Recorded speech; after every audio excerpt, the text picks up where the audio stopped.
मेरा नाम सलीम है।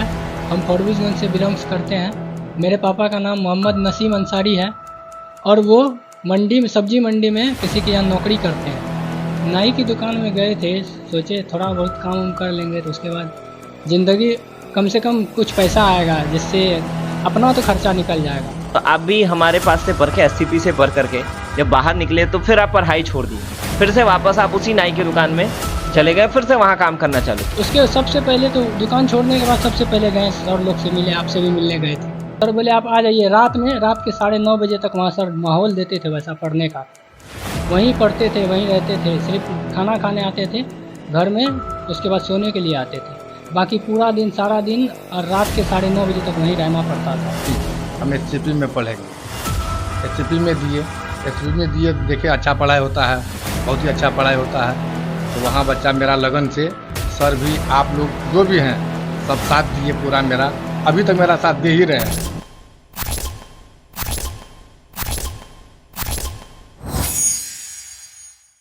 हेलो व्यूअर्स, तो आज मिलते हैं एक ऐसे बच्चे से जो अपने मेहनत के बदौलत, अपनी काबिलियत के बदौलत अपनी जो उसकी शारीरिक स्थिति थी उससे परे आकर के बहुत बेहतर प्रदर्शन करे हैं एग्जाम्स में, और उसके बिहाफ में हम लोग आज मिलने आ रहे हैं। तो चलिए आज मिलते हैं हम लोग सलीम से, जो अपने मेहनत के बदौलत, जो उनका जो शारीरिक स्थिति जो दुनिया के नज़रों में उनको कमज़ोर बना रहा था, लेकिन वो अपने उस कमज़ोरी को प्रस्तुत नहीं किए और उससे लड़े और बहुत बेहतर प्रदर्शन करके दिखाए हैं। और अब इधर बिहार का जो सबसे बेस्ट कॉलेज है MIT मुजफ्फरपुर, उसमें जो सबसे बेस्ट ब्रांच है कंप्यूटर साइंस, उससे अब वो बच्चा पढ़ेगा। यानी अब हर बच्चा जो डिजर्विंग है, जो मेहनत करता है, जिसके अंदर जज्बा है, वो सारा बच्चा अपना काम कर सकता है। उसके लिए ये एक प्रेरणा के स्रोत है। तो चलिए आज मिलेंगे हम लोग सलीम से। हेलो व्यूअर, तो चलिए बात करते हैं आज सलीम के अचीवमेंट के बारे में। ये बच्चा जो है वो अभी बिहार का जो सबसे टॉप मोस्ट कॉलेज है MIT मुजफ्फरपुर, उस MIT मुजफ्फरपुर से कंप्यूटर साइंस से इंजीनियरिंग करेगा। वो भी वैसा कॉलेज जिसका फीस नहीं के बराबर है।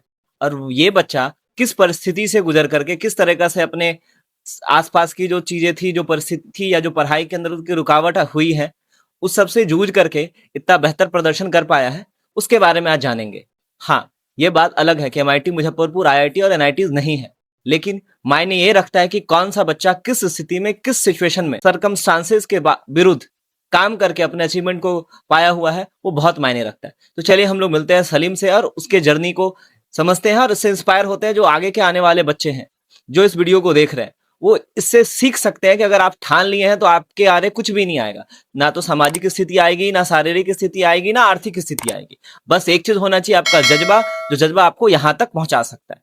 तो चलिए सलीम, आप अपने बारे में इंट्रोडक्शन देंगे। मेरा नाम सलीम है। हम फॉरबिसगंज से बिलोंग्स करते हैं। मेरे पापा का नाम मोहम्मद नसीम अंसारी है और वो मंडी में, सब्जी मंडी में किसी के यहाँ नौकरी करते हैं। चलिए सलीम, बहुत कांग्रेचुलेशन आपको कि आप बहुत बेहतर प्रदर्शन किए हैं और बहुत सारे परिस्थिति जो आपके अनुकूल नहीं थी, उस अनुकूल परिस्थिति नहीं होने के बावजूद भी आप बहुत बेहतर करे हुए हैं।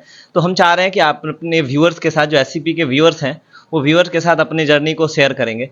तो थोड़ा सा आप अपने जो 10th से पहले की जो कहानी थी, उस कहानी को थोड़ा सा हमारे साथ शेयर करेंगे कि क्या, कैसे आपने पढ़ाई कंटिन्यू रखा या क्या कैसे चल रहा था। आप बता रहे थे अभी हमारे पास रिकॉर्डिंग से पहले कि क्या 9th से पहले की कहानी थी, 10th की कहानी थी, वो एक बार बताएंगे। 9th से पहले जो है ना, हम लोग को होता है ना, माहौल ही नहीं मिल पाता है, पढ़ने का माहौल नहीं मिलता था, सही से पढ़ते भी नहीं थे। 1 घंटा 2 घंटा पढ़ लिए, उसके बाद घूमने कहीं चले गए, कोई बोलने वाला नहीं रहता था। उसके बाद फिर धीरे धीरे जब घर वाले बोलने लगे, घर बोले कि यहाँ कोचिंग है, इकरा कोचिंग, बगल में इकरा कोचिंग था, तो वहाँ चले जाओ, वहाँ पढ़ लेना। सर से बात किए पापा, उसके बाद गए वहाँ पढ़े। 2-3 महीना ही पढ़े थे 9th क्लास में। उसके बाद लॉकडाउन लग गया, लॉकडाउन लग गया। उसके बाद सर से बातचीत किए, सर बोले अब तो लॉकडाउन है, अब सीधे आपको आना है 10th क्लास में।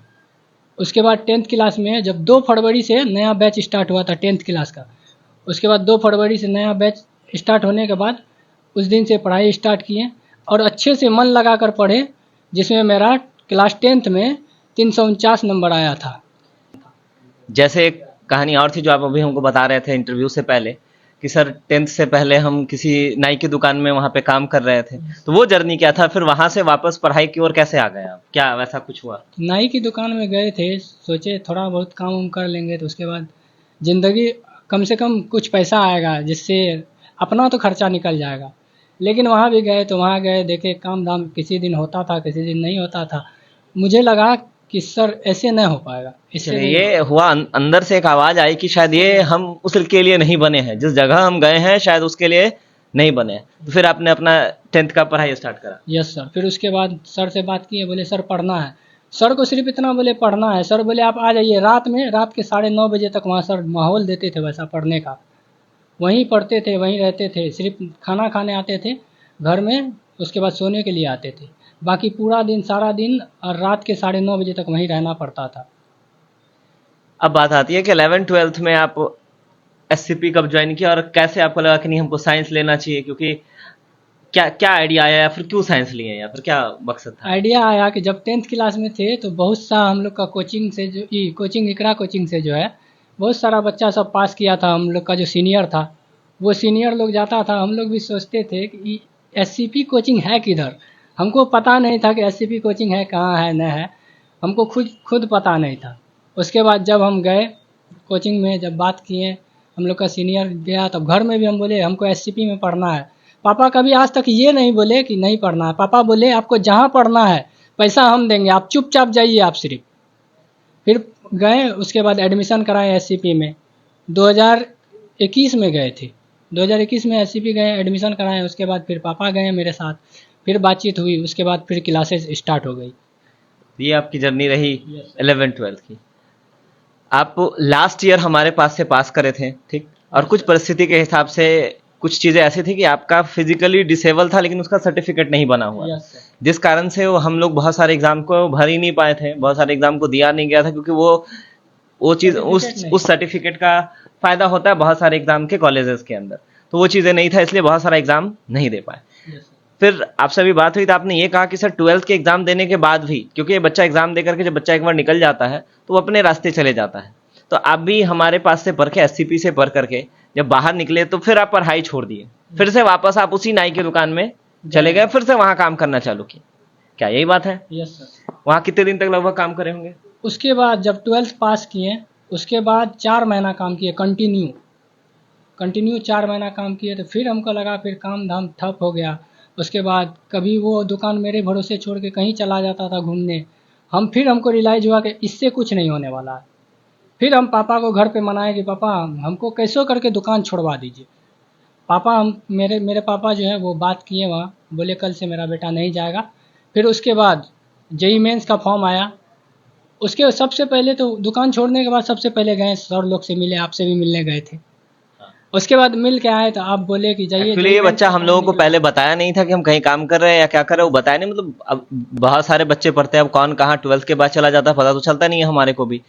तो बच्चा एक शाम को आया, ऐसा ही उन लोगों को इनको पता था कि शाम में हम लोग खाली रहते हैं, तो शाम में आया सर ऐसा ऐसा बात है, हम ये काम कर रहे हैं लेकिन हमको पढ़ना है आगे। हम बोले पढ़ना है तो फिर आपको कुछ शर्त करना पड़ेगा, इस चीज़ों को फॉलो करना पड़ेगा। तो ये बोला कि ठीक है सर हम करेंगे। हम बोले ठीक है, उनको काम दिया गया कि ऐसा ऐसा करके आइए, तो बच्चा एकदम कंटिन्यू वो काम को करते रहा, जिसका परिणाम है कि आज जेईई मेंस का एग्जाम क्वालिफाई हुआ, फिर एडवांस के लिए बैठा। तो एक लगातार जो एक उसका मेहनत था, वो मेहनत कहीं ना कहीं वो दिखा। तो फिर उसके बाद फिर क्या हुई जर्नी? जेईई मेंस का फॉर्म भरे, उसके बाद पूरे जी जान झोंक दिए। अब समझ गए थे हम कि पूरा इतना कुछ अगर किए हैं, अगर हम इस एग्ज़ाम को नहीं निकालेंगे तो घर वाले, रिश्तेदार, उसके बाद जो आस पड़ोस के जितने भी लोग हैं वो ताना मारेंगे। और ताना मारते थे तो हमको कुछ अच्छा नहीं लगता था अंदर से, और हम चुपचाप घर में आके बैठ के पढ़ते थे और चुपचाप खाना पीना खा के सो जाते थे, किसी से कुछ नहीं कहते थे हम। उसके बाद फिर मेरा एग्ज़ाम का टाइम आया, चुपचाप एग्ज़ाम दिए, किसी को कुछ नहीं बताया। एग्ज़ाम दे के भी आए थे, फिर भी किसी को कुछ पता नहीं था कि हम एग्ज़ाम देने गए। एग्ज़ाम दे के आए, रिजल्ट आया, तब सबको बताया, तब मेरे घर में भी सब जाना, उसके बाद आस पड़ोस के लोग भी सब जाना। थोड़ा सा हम इसमें ऐड करना चाहते हैं, हमारे पास 2 तरह के बैचें चलती थी। एक सुबह की बैच होती थी, एक शाम को बैच होती थी, जो शाम को 6 बजे से लेकर के रात को 9:30 बजे तक का बैच होता था। इनको हम लोगों ने बहुत बार सजेस्ट करा, क्योंकि इनके जो फिजिकल स्टेटस था उसके हिसाब से हमने बहुत बार सजेस्ट किया कि नहीं आप सुबह वाले बैच को करिए। इस बच्चे के अंदर एक ऐसा जज्बा था जो ये हमको इशारों में कह रहा था कि सर आप गलत सोच रहे हैं, गलत ये सोच रहे हैं कि आपको ये नजर आता है कि हम फिजिकली डिसेबल हैं, यानी हमको आने जाने में दिक्कत होती है, इस कारण से हम लोग कहते हैं कि सुबह आ जाइए। लेकिन ये बच्चा पूरे की पूरी 2 साल की क्लास हमारे पास शाम को 6 बजे वाले बैच से लेकर के 9:30 बजे वाला बैच जो शाम वाला बैच था, उस बैच में ही करा हुआ था। तो कहने का मतलब क्या कि भले ही उस एक कहावत है ना कि ऊपर वाला अगर थोड़ा सा किसी को कुछ चीज कमी देता है तो कुछ एक्स्ट्रा दे के भेजता है।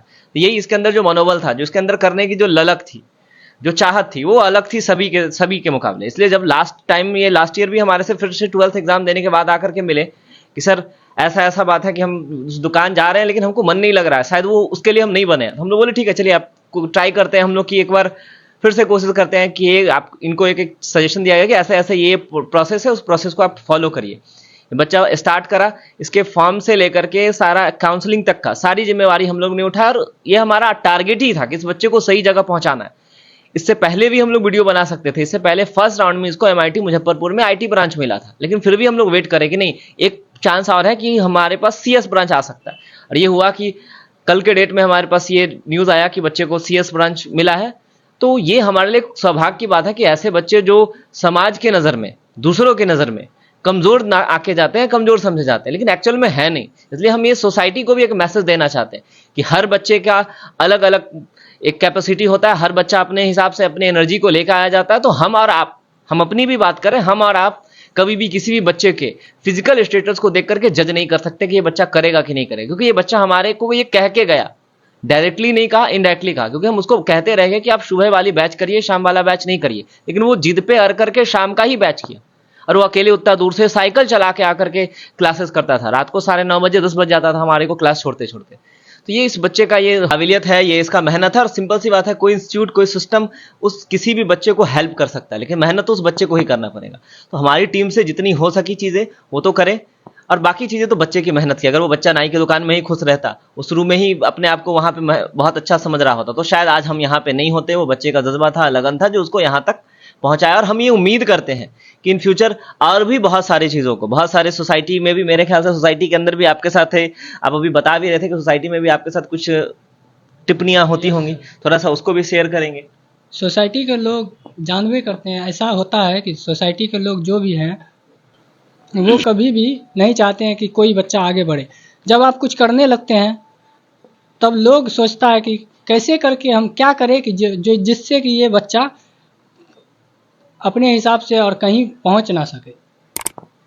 चलिए अब हम चाह रहे हैं इनके पापा से, सलीम के पापा से, कि थोड़ा सा बताएंगे कि बच्चे का कैसा रहा जर्नी, किस तरह से आपको भी तो, क्योंकि देखिए ये बच्चा वैसा है जिसमें आपको भी बहुत हद तक आपको उसको हेल्प करना पड़ रहा होगा।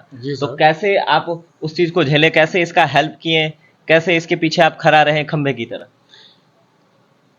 सर मेरा बच्चा जो है, हम नहीं चाहते थे जो मेरा बच्चा कभी इधर उधर भटके, और हम किसी का नौकरी करते हुए इतना लायक हम बनाए। लोग यहाँ जलने वाला बहुत है, जैसे सोसाइटी बराबरी नहीं करेंगे वो तो जलेंगे। हाँ सर, लेकिन फिर भी इतना देखते हुए, करते हुए, किसी का नौकरी करते हुए हम अपने बच्चे को यहाँ तक पहुँचाए। आपको भी कांग्रेचुलेसन कि ये देखिए जहाँ तक इस बच्चे का जर्नी था और कहाँ से निकल के आया है, ये मायने रखता है। ये ऐसा नहीं कि आप बच्चे को पूरा फैसिलिटीज दिए या सारा सिस्टम दिए उसमें से बच्चा निकला है। वो बच्चा अपने मेहनत से, अपनी एकरा कोचिंग पहले हम भेजे, एकरा कोचिंग में बच्चा मेरा पढ़ा। वहाँ से जब निकला तो बच्चा बोला नहीं हम SCP में पढ़ेंगे। SCP में दिए देखे अच्छा पढ़ाई होता है, बहुत ही अच्छा पढ़ाई होता है। तो वहाँ बच्चा मेरा लगन से, सर भी, आप लोग जो भी हैं सब साथ दिए पूरा, मेरा अभी तक मेरा साथ दे ही रहे हैं।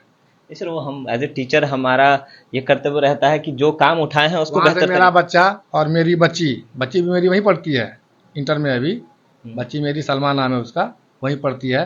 लेकिन आप लोग जितना फैसिलिटी देते हैं और कहीं इतना फैसिलिटी नहीं मिलता है, पढ़ाते भी बहुत अच्छा से हैं, इसीलिए हम अपना बच्चा को SCP में दिए। अब आपको कैसा फील हो रहा है कि आपका बच्चा जो किसी नाई के दुकान में काम कर रहा था, वहाँ से उठ करके बिहार का सबसे अच्छा कॉलेज, और उसमें भी सबसे अच्छा ब्रांच, कंप्यूटर साइंस बहुत अच्छा ब्रांच होता है, वहाँ पे जा रहा है। और दूसरी बात कि वहाँ फीस नहीं के ही बराबर है, मतलब उस कॉलेज का फीस का एडमिशन फीस 10 रुपया है। आप एक बार वहाँ पे काउंसलिंग करा के आए भी हुए हैं मेरे ख्याल से। जी, उसमें भी कहानी थी कि बहुत लेट हो गया, बहुत सारा कहानी था। मतलब एक ऐसा कहानी है ना कि अगर सही तरीके से कहा जाए कि अगर आप कभी भी किसी काम को स्टार्ट करते हैं तो आपके पीछे पीछे प्रॉब्लम्स आती रहती है। जो 2025 को सर हम गए थे, वहाँ से हम आए 8:10 में, टोटल इसका वेरीफाई वहीं हुआ। उसके बाद वहाँ से आए, बोला कागज़ जाएगा आपको। MIT कॉलेज गए थे मुजफ्फरपुर। हाँ। उसके बाद बोला आपके पास कागज़ जाएगा या नहीं तो मोबाइल के द्वारा, हम तो चलाना जानते नहीं है सर, या कॉल आपको आएगा, उसके बाद आप आइएगा एडमिशन कराने के लिए। उसके बाद हम आपको कब जा रहे हैं फी एडमिशन बताएंगे। करवाने बच्चे का? सर कल जा रहे हैं। अच्छा, कल। तो मेरा ये कहना था कि अगर कोई बच्चा या फिर कोई आदमी ये ठान ले कि हमको करना है, तो परिस्थिति अनुकूल नहीं होने के बावजूद भी अगर मेहनत कर रहा है, उसका अंदर लगन है, तो वो हर चीज़ संभव हो सकता है।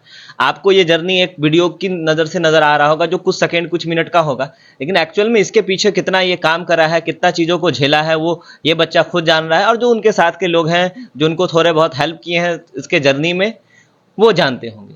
तो और इस बच्चे के अंदर इतना ज़्यादा मासूमियत है, इतना ज़्यादा वो चीज़ है कि जब बच्चा फ़ोन खरीदा तो फ़ोन खरीदने का तो घर नहीं आया, मेरे पास आया कि सर फ़ोन खरीदे हैं, अब इससे भी जो नोट्स होगा या जो टेस्ट होंगे वो टेस्ट हम इससे भी दे पाएंगे, थोड़ा बहुत हेल्प ले पाएंगे। तो कहने का मतलब है कि उसके अंदर एक लगनशील, पढ़ने के प्रति जुझारूपन, वो इसको यहाँ तक लेकर आया। तो बाकी सारे बच्चों के लिए भी ये हमारे तरफ से मैसेज होगा कि अगर आप ये चाहें कि हमको बेहतर करना है, तो आप लगातार काम करते रहिए, ज़रूर से ज़रूर आपका बेहतर होगा। और इसी के साथ हम इस वीडियो को क्लोज करते हैं, और पूरे टीम SCP की तरफ से सलीम के घर वाले को और सलीम को बधाई देते हैं। और हम उन सारे शिक्षकों को जो हमारे टीम में काम कर रहे हैं, जो हमारे साथ कंधे से कंधे मिला के काम कर रहे हैं, उनको भी धन्यवाद करना चाहेंगे। हमारे जितने भी टीम के मेंबर्स हैं जो इनको हर एक स्टेप्स पे भी इनको हेल्प करे हैं, उनको भी हम थैंक्स करना चाहेंगे कि ये एक आदमी के बस की बात नहीं है, ये पूरे टीम की बस की बात है।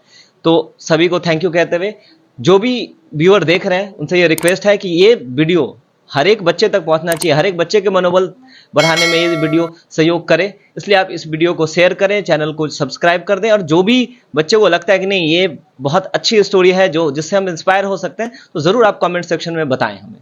तो थैंक यू, हम लोग मिलते हैं फिर।